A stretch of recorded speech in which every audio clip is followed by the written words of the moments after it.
Welcome to this edition of SKNIS Week in Review. The Week in Review highlights the top stories of the work of the government of St. Kitts and Nevis for the past week.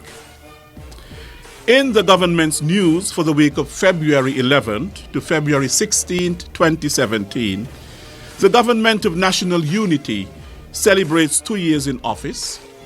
Prime Minister Harris pays homage to a number of persons for their support during the last 2 years.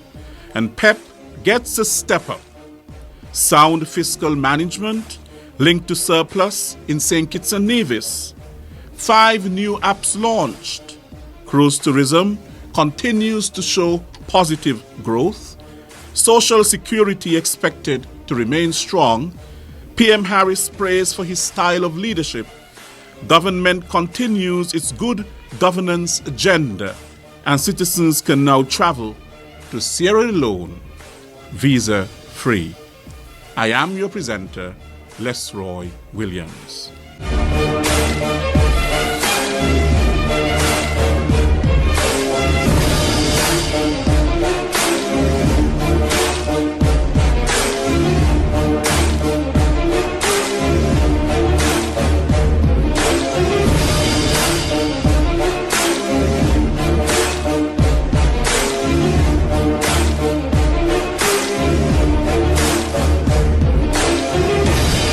The Government of National Unity kicked off its week of activities to mark the second-year anniversary in office, with hundreds of the faithful giving praise and thanks to Almighty God for the laudable accomplishments at a church service at the Co-Cathedral of Immaculate Conception in Basseterre on February 12, 2017. His Excellency, the Governor-General, Cabinet Ministers, Permanent Secretaries, Heads of Departments, other senior government officials from St. Kitts and Nevis, members of the Diplomatic and Consular Corps, the High Command of the Royal St. Christopher and Nevis Police Force, and several hundreds of the faithful turned out to show their appreciation for the leadership, foresight, and sound policies of the government that have redounded to remarkable achievements in just 2 years in office. In related news, Prime Minister Dr. the Honorable Timothy Harris paid homage to a number of persons for their unwavering support during his last 2 years of leadership. One of these persons is His Excellency Sir Tapley Seaton, Governor-General, who Prime Minister Harris described as someone who has played an integral part in his life since assuming office in February 2015. I must thank on behalf of the Cabinet, His Excellency the Governor-General, Sir Tapley Seaton, for gracing us with his presence, and for me personally to say that under his tutelage I have heeded many wise counsel, and I want to thank him for his support.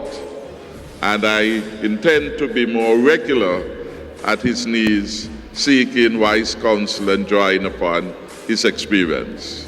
As we commemorate our second anniversary, I must acknowledge publicly that without the wise support, the regular and consistent availability of His Excellency, the successes which we lay our claim to would not have come. Equally important, Dr. Harris also recognized his cabinet colleagues and others for their tremendous contribution, not just to him, but also to the Federation of St. Kitts and Nevis. The Government of National Unity launched its Skills Training Empowerment Program, STEP, on Thursday, February 16th, which offers persons an opportunity to learn a skill and obtain a job attachment as part of the program that is grounded in a people-centered governance framework. STEP, which was formerly known as the People's Empowerment Program, was reorganized, restructured, and repositioned to ensure that the trainees receive genuine training, are imbued with the necessary work ethics and give value for money. Deputy Prime Minister and Minister of Education, the Honourable Sean Richards, noted some of the failings of the PEP program, which was launched in December 2012. He cited the area of landscaping as an example and noted that after 4 years on the program, the 400 plus interns were not trained in the finer parts of the requisite skill or the ability to manage a business. This government's decision to reorganize the People's Empowerment Program has been made in the best interests of the interns or workers. The restructured PEP takes on a whole new paradigm shift, and part of the transformation includes now to be officially renaming it to the Skill Training Empowerment Program, STEP, which more adequately reflects what it will do. Skills training becomes the central focus of STEP. The workers, who we can refer to as trainees, will be given the invaluable opportunity to receive short-term training in technical and vocational disciplines with a focus on hospitality. Historically, the Ministry of Education has had a very supportive relationship with the office that administered PEP. Through that office, the Ministry of Education would have facilitated several interns who functioned as auxiliary staff at educational institutions. This would have enabled a mutually beneficial relationship which the Ministry of Education looks forward to maintaining. STEP will offer short-term job-related competencies and on-the-job training. The Ministry of Education is indeed quite pleased to be able to participate even more actively in this national initiative of enhancing the skills of the STEP trainees. The National Skills Training Program, NSTP, will spearhead the delivery of courses with a focus on competency standards, while the National TVET Council will facilitate the evaluation and certification of the trainees. With the focus of the STEP intern training being towards the attaining of the CARICOM approved Caribbean vocational qualifications, trainees of STEP who complete their areas should be better qualified with a regionally approved certification.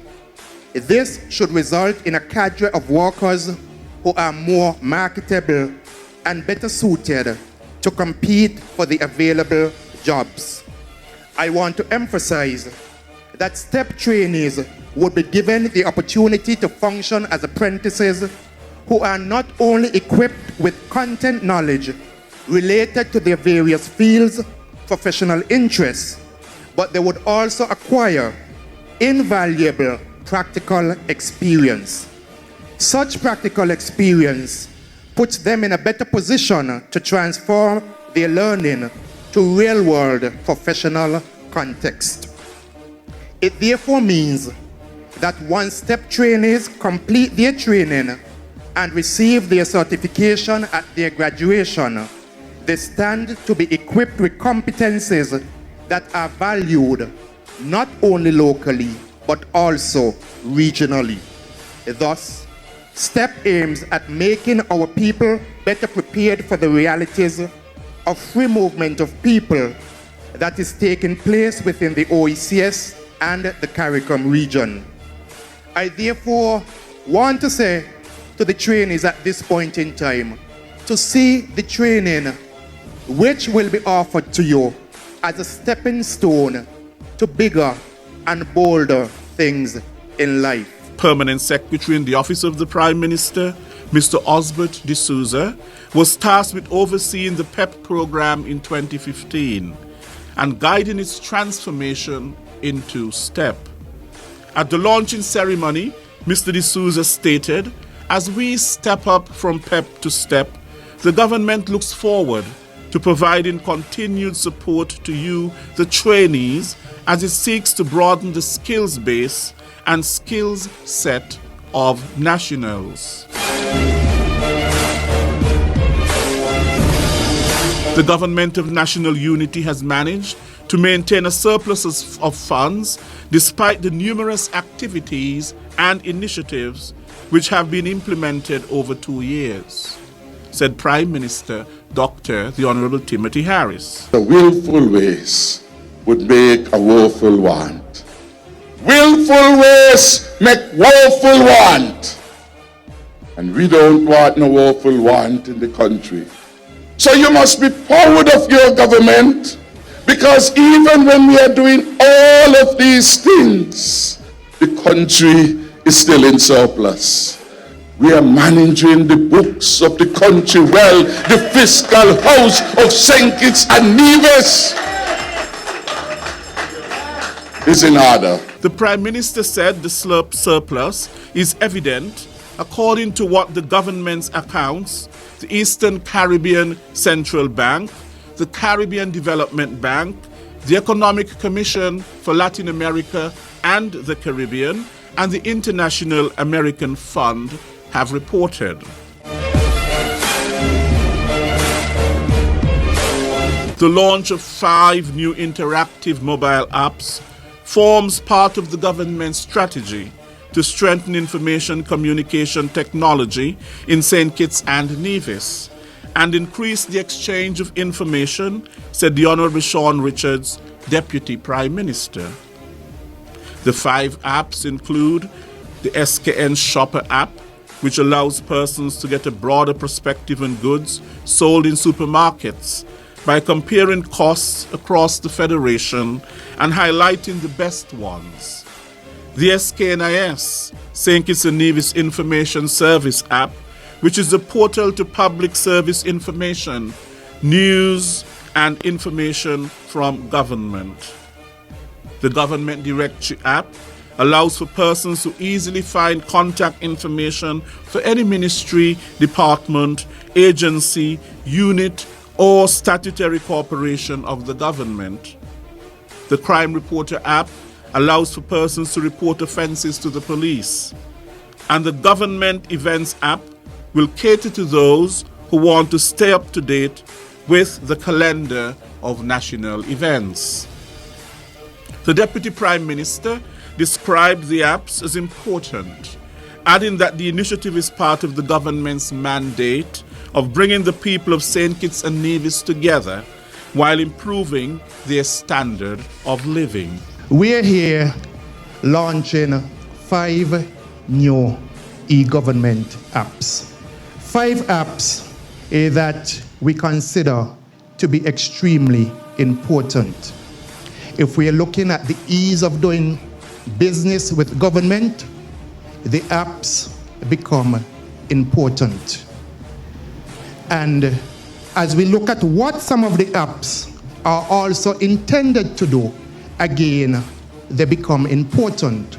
But before I go further into that, I must say to you that the fact is that communication technology, information technology is driving today's world. And the government cannot be left behind in taking advantage of the use of such technology. Minister Richards commended all, including the Honorable Vincent Byron Jr., Minister of Communications, and his staff, and Statsio Williams of Open Interactive and his team, who played an integral part in making sure that the apps were created and ready for launch. The cruise tourism sector is booming and is evident every day, said Minister of Tourism, the Honorable Lindsay Grant, who revealed that on February 15, records show that 9,000 passengers visited the island from the 3 ships that were docked. Minister Grant said that it is projected that there will be ships coming to the island every day in December. The tourism minister said there are days when there will be 4 to 5 ships docking in a day. There will even be a day when there will be 7 ships visiting the country. He further added that records previously set will be broken. We break the records them last year with the most passengers. 913,000 last year. Break the record. We break the record last year with the number of ships, 371 ships. This year, we're moving from 913,000 to 1.09 million. We're breaking the million passenger mark, and we're breaking the record again.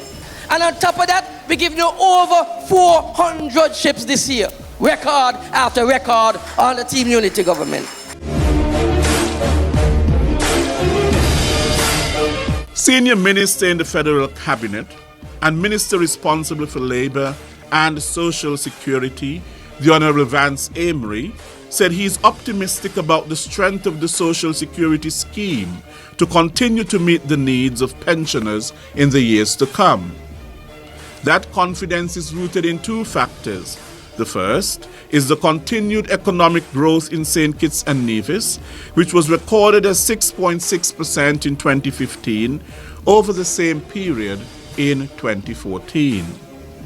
Prime Minister and Minister of Finance, Dr. the Honorable Timothy Harris, previously reported that the growth facilitated an average 72.32 million in wages and salaries per month, which was an increase of 7% over 2014 figures. On Monday, February 13th, at the 4th Town Hall meeting in the Good Governance and Accountability for Prosperity series, Senior Minister Amory told the audience at the St. Paul's Anglican Church that this was a positive sign. A change in the investment strategy by the Social Security Board was the other factor mentioned by Honorable Amory, who is also the Premier of Nevis and Minister responsible for Labour and Social Security in the Nevis Island Administration, the NIA. He noted that several investments made in the past by Social Security did not pan out and resulted in losses. And we are making Social Security now to become responsible for making accountable and responsible decisions based on good advice, so that when they invest, and hear this, when they invest the people's money, now notice what I said, the people's money, that they do so knowing that it will be a safe investment, it will be a productive investment, so that the fund can continue to grow, not just from contributions, but from investment returns. Prime Minister of St. Kitts and Nevis, Dr. the Honorable Timothy Harris, has been praised for his leadership style and engaging personality, which have been cited as important factors in the successful working relationship between the federal government and the Nevis Island administration. Dr. Harris led the federal cabinet on Nevis on Monday for a meeting and retreat, and then participated in a town hall meeting later that night. He returned to Nevis on Tuesday, February 14th, for a reception hosted by the Premier of Nevis, the Honorable Vance Amory, who is also a senior minister in the federal government. The events form part of ongoing activities to mark the 2-year anniversary of the Government of National Unity, which has the strengthening of relations between the 2 islands as a just principle. Senior Minister Amory said the atmosphere at the reception was one of great celebration, and the hospitality for the Prime Minister was reflective of the positive attitudes and respect that Nevisians hold for Dr. Harris. Premier Amory said he shares these sentiments, having worked closely with Prime Minister Harris over the past 2 years. It's such a refreshing thing for the people of Nevis and for the administration to know that we have someone who understands the relationship of people, understand bridging the human gap. And we're not talking the physical bridge, we're talking of the relationships between people, because I think that is a much stronger matter than any physical bonding which we could create. And this clearly has been good for us in Nevis. Prime Minister Dr. the Honorable Timothy Harris said that the fact that his government has governed justly is an extremely important achievement since assuming office in February 2015. Adding that the Team Unity administration has not performed any acts of victimization as it has been rumored by some. I want to make that an important achievement of this government, that we had held true to the promise we made that we will not engage in political victimization.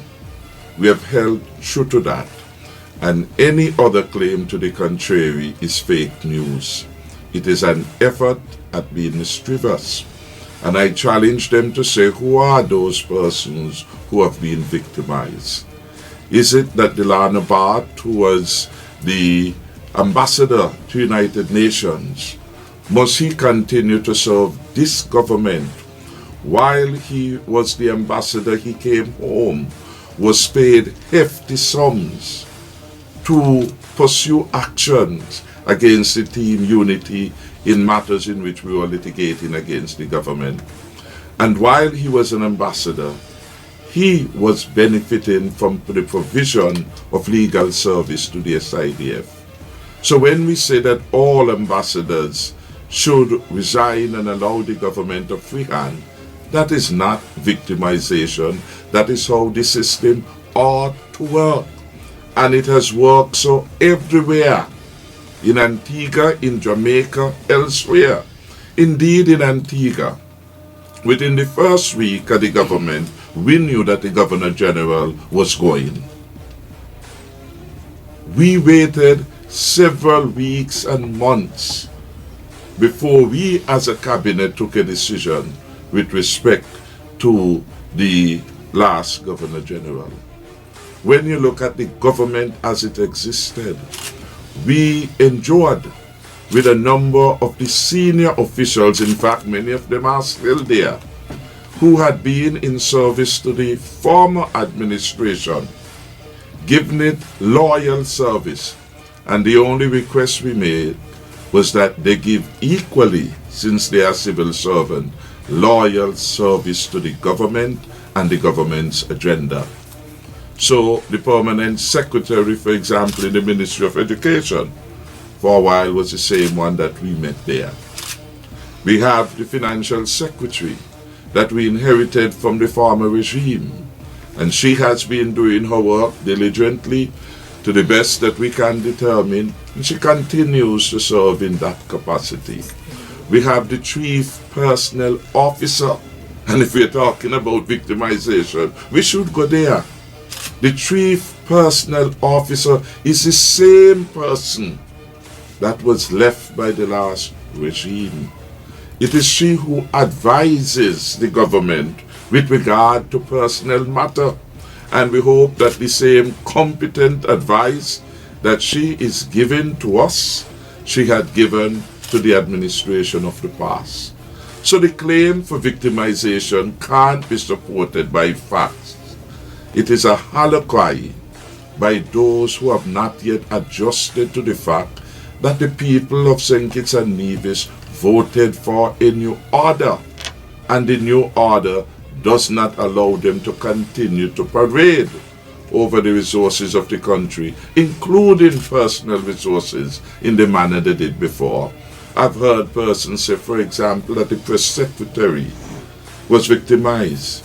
Now in almost every administration, even in the same administration, once the Prime Minister demits or changes, a new press secretary is called in service to the new person. and their positions well accepted in the functioning of government that are by their nature political. Whoever carries them, like the ambassadors and so on, know largely that once government changes, there are certain expectations that flow naturally. Dr. Harris made mention of the fact that a vast majority of persons were allowed to work under the new administration. He noted that the only request that was made of them was for them to give equal and loyal service to the government and the government's agenda, since they are still civil servants. The senior leadership of the Government of National Unity reiterated its commitment to the good governance agenda on Wednesday, February 15th, but said legislation governing such will take some time, as there are a number of demands that must be fulfilled to produce a comprehensive law. However, Prime Minister Harris said that the Government of National Unity was given a 5-year mandate, and that within that 5-year mandate, what they promised the people in the manifesto will be achieved, and that the government is on track with its good governance agenda. On the last edition of the radio and television program, Working for You, Prime Minister Dr. the Honorable Timothy Harris spoke about the promise to deliver legislation on term limits for the post of the Prime Minister and also integrity in public life. He said the matters are being addressed in an ongoing manner. Integrity in public life, in a sense, cannot be legislated. You either have the integrity or you don't. However, we understand that there are certain mechanisms, including legislative mechanisms, that could make more powerful the consequences for persons displaying this lack of integrity. And so that is an important thing. We said in our manifesto very clearly, and some people are reading and perhaps reading what they wish for their own convenience and to propagate a particular view. We said that we will introduce legislation for the term limits. Well, we have already introduced it. We will go back to it again, but that had been done. And that was done, I think, in our very first year. In fact, the Tenure of Office of Prime Minister Bill 2015 was introduced in the National Assembly of St. Kitts and Nevis on November 17, 2015. The Freedom of Information Bill 2015 was also tabled in Parliament and had its first reading on September 15, 2015. On February 14th, the High Commissioner of St. Kitts and Nevis to the United Kingdom and Northern Ireland, His Excellency Dr. Kevin Isaac, and the High Commissioner of the Republic of Sierra Leone to the United Kingdom and Northern Ireland, His Excellency Edward Toure, signed a mutual visa waiver agreement, which will grant visa-free access to their citizens to each other's country for up to 90 days. The agreement conforms to the Government of St. Kitts and Nevis' strategy and ongoing commitment and efforts to deepen relations and foster relationships and engagements with countries across Africa. In the last 18 months, government has been studying how best to exploit the obvious synergies that come from bilateral and multilateral engagements with African countries, as well as to exchange best practices. February 17th, the government launched its long-awaited Team Unity Housing Solutions.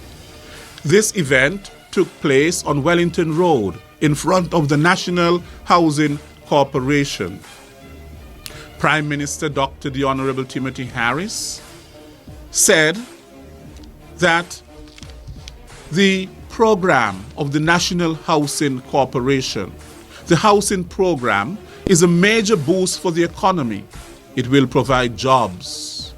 It will provide business for the many business places. The Minister Hamilton, Eugene Hamilton, Minister of Human Settlement, praised the NHC board, the Social Security, for partnering with the NHC to bring about this new venture. Thanks for viewing SKNIS Week in Review. I am Lesroy Williams. See you next week as we continue to update you, the general public, on what's happening in and around the Federation.